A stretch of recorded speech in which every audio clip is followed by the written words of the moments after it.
partenaires nationaux et internationaux qui nous ont permis de réaliser des résultats importants sur la conservation de la biodiversité en Afrique. Je reviendrai tout à l'heure sur la profondeur institutionnelle de nos collaborations sous-régionales. Je vois beaucoup de têtes qui me sont très familières et qui ont joué un rôle crucial dans les réalisations qu'on a fini de vous présenter tout à l'heure. Monsieur le Conseil technique, veuillez être auprès de notre ministre de tutelle, un interprète pour lui expliquer l'importance du travail qu'on vient d'abattre après, j'allais dire 10 ans, on le limite après notre naissance de 2019, mais je pense que notre engagement, c'est un engagement depuis 2014. Et vous le voyez à chaque instant, à chaque pas franchi, une énergie s'est revivifiée pour consolider un peu la coalition de volonté que vous voyez devant vous aujourd'hui. Donc, depuis 2014, on s'est évertué à remplir un fossé. On s'est évertué à répondre à un déshydratant qui était celui-là de produire des connaissances scientifiques appropriées pour répondre aux exigences politiques dont la célérité en termes d'exécution exigeait à ce qu'il y ait une mobilisation de toutes les connaissances possibles, non seulement scientifiques, mais aussi les connaissances locales, pour appuyer un peu la mise en œuvre des politiques nationales en matière de biodiversité. Cette question est d'autant plus cruciale que l'ensemble des conventions au niveau international, l'ensemble des accords au niveau sous-régional et au niveau régional ne puissent se réaliser sans qu'il y ait une dimension biodiversité là-dessus. La Convention sur la désertification, c'est la biodiversité. La Convention sur le changement climatique, c'est la biodiversité. La Convention elle-même sur la biodiversité en part. La Convention d'Abidjan, l'UEMOA, les politiques nationales, le NBSAP et toutes ces structures-là ne peuvent rien faire sans avoir des données et des informations sur le capital naturel et l'avenir de ce capital naturel déterminer dans une large mesure l'avenir de tout ce qui est progrès économique et social dans nos États. Donc, c'était extrêmement important que ce projet puisse se faire.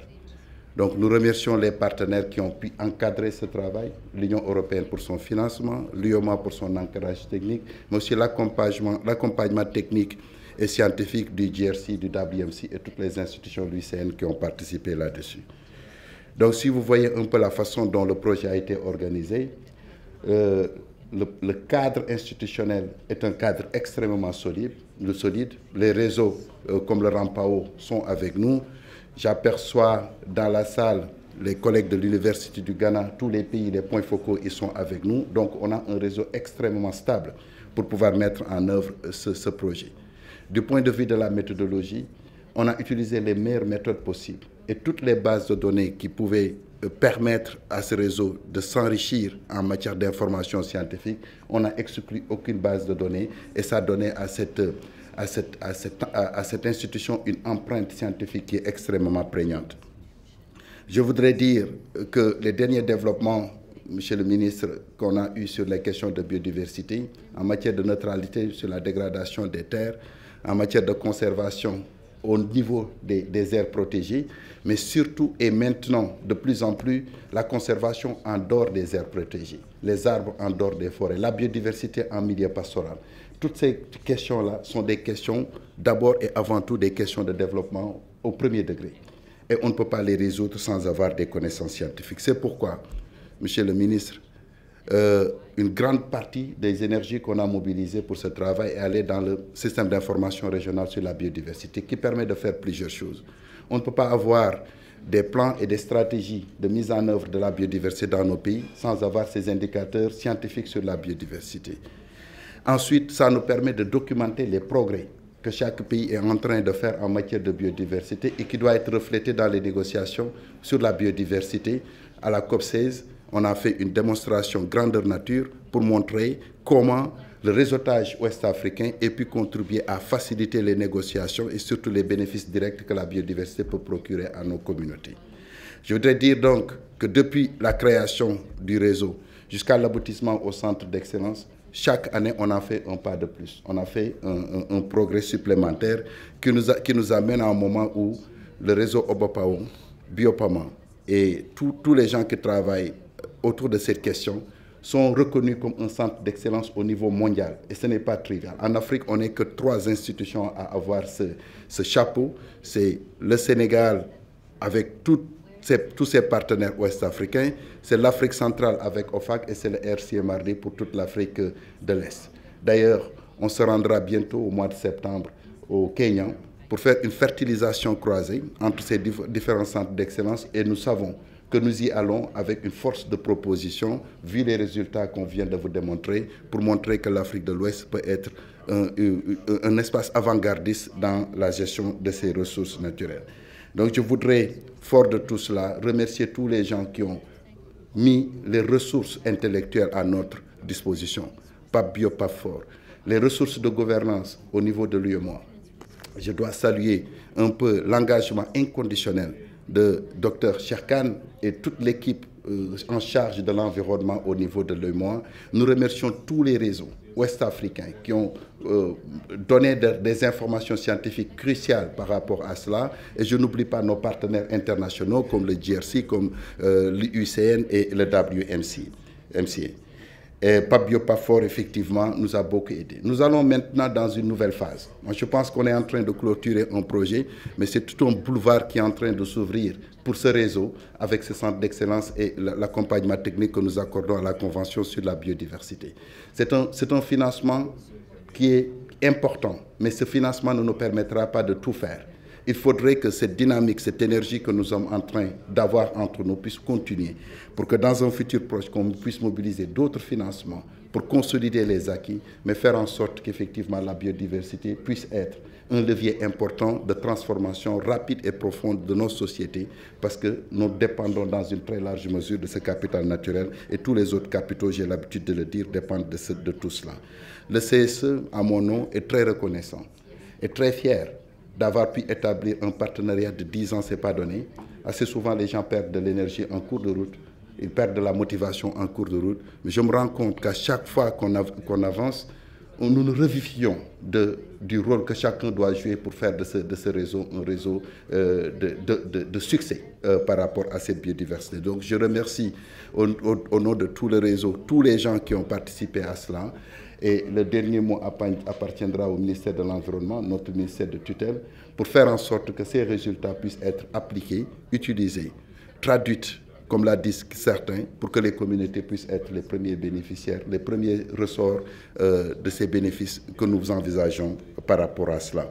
Donc restons ensemble pour un futur qui est très prometteur, ce futur d'être un centre d'excellence et de continuer à mobiliser la science pour appuyer les décisions politiques.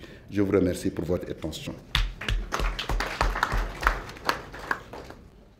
Monsieur le directeur de l'environnement et des ressources naturelles de la Commission de l'UEMOA, Monsieur le représentant du directeur des parcs nationaux, Mesdames, Messieurs les représentants des pays membres de l'OBAPAO, je veux citer le Bénin, le Burkina Faso, la Côte d'Ivoire, la Gambie, le Ghana, la Guinée-Bissau, le Libéria, le Mali, la Mauritanie, le Niger, le Nigeria, le Sénégal, la Sierra Leone et le Togo.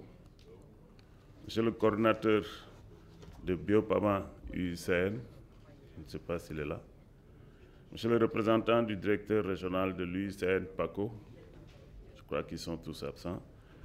Monsieur le directeur général du Centre de suivi écologique, Dr Cheikh Mbow, Monsieur le secrétaire exécutif de Rampao, ou son représentant, chers partenaires techniques et financiers, Mesdames, Messieurs. C'est pour moi un honneur et un immense plaisir de vous livrer ce matin le message du ministre de l'Environnement et de la Transition écologique à l'occasion de cette cérémonie de clôture de l'atelier de partage et de validation des résultats de l'Observatoire de la biodiversité et des aires protégées pour l'Afrique de l'Ouest, OBAPAO. Je voudrais féliciter le CSE de par son engagement pour avoir vécu le lancement de l'initiative de mettre sur pied cet observatoire de l'intérieur de l'UICN, où j'étais membre. Le niveau d'engagement se sentait et l'expertise de cette institution que le Sénégal a la chance d'avoir aujourd'hui et qui rayonne au niveau de la région ouest africaine et au-delà. Juste à preuve, le seul fait que le CSE soit la première institution accréditée au niveau du Fonds vert climat et avoir inspiré d'autres institutions à vouloir obtenir cette accréditation fait encore la fierté du Sénégal par rapport à l'engagement de cette institution dans le cadre de la gestion des ressources naturelles en général et de la conservation de la biodiversité en particulier. Mesdames, Messieurs, l'Afrique de l'Ouest, sur sa frange côtière, abrite une biodiversité extrêmement riche, représentée par des reliques de forêts guinéennes ainsi que des mangroves couvrant plus de 22 000 km², soit 15% des mangroves mondiales. Sans oublier des écosystèmes marins parmi les plus productifs au monde. Cependant, cette biodiversité est gravement menacée. Depuis 1990, 36% des forêts tropicales humides ont été perdues, tandis que 17% des espèces des forêts guinéennes risquent de s'éteindre.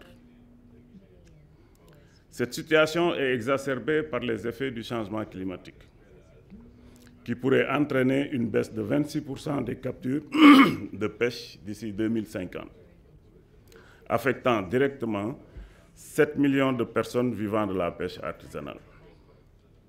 Plus alarmant encore, selon le PAM, entre juin et août 2025, plus de 52 millions de personnes pourraient basculer en situation d'insécurité alimentaire aiguë si des mesures adaptées ne sont pas mises en place, principalement au Sahel.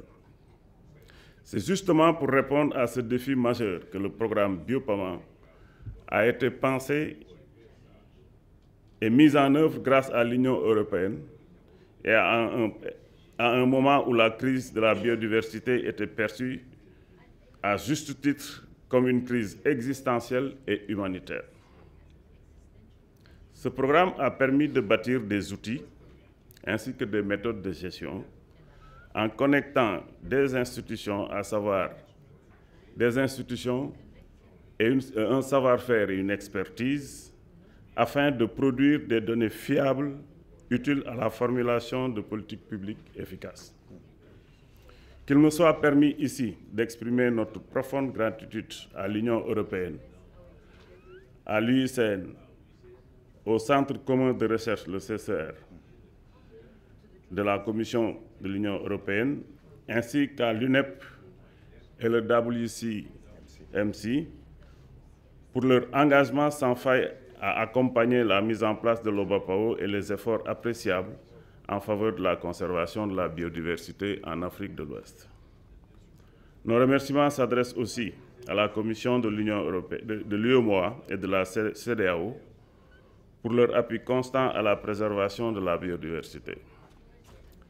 Mesdames, Messieurs, à travers l'UEMOA, hôte institutionnelle de l'OBAPAO, agissant pour le compte des États bénéficiaires, l'Observatoire est devenu en 5 ans un réseau fédérateur reliant les institutions internationales et nationales.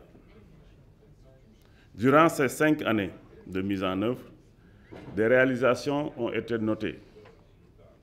Réalisations que vous avez eu la chance, sur lesquelles vous avez eu la chance de discuter et qui vous ont été présentées et que vous avez passé en revue, mais aussi de nous projeter sur les perspectives de pérennisation à travers le Centre d'excellence pour la biodiversité et les écosystèmes en Afrique de l'Ouest, ainsi que le Centre de coopération scientifique et technique de la conservation de la Convention sur la biodiversité en Afrique de l'Ouest. Pour terminer, je voudrais adresser des mots d'encouragement et de sincères remerciements à tous les participants ici présents à Dakar, ainsi qu'à ceux qui nous suivent en ligne.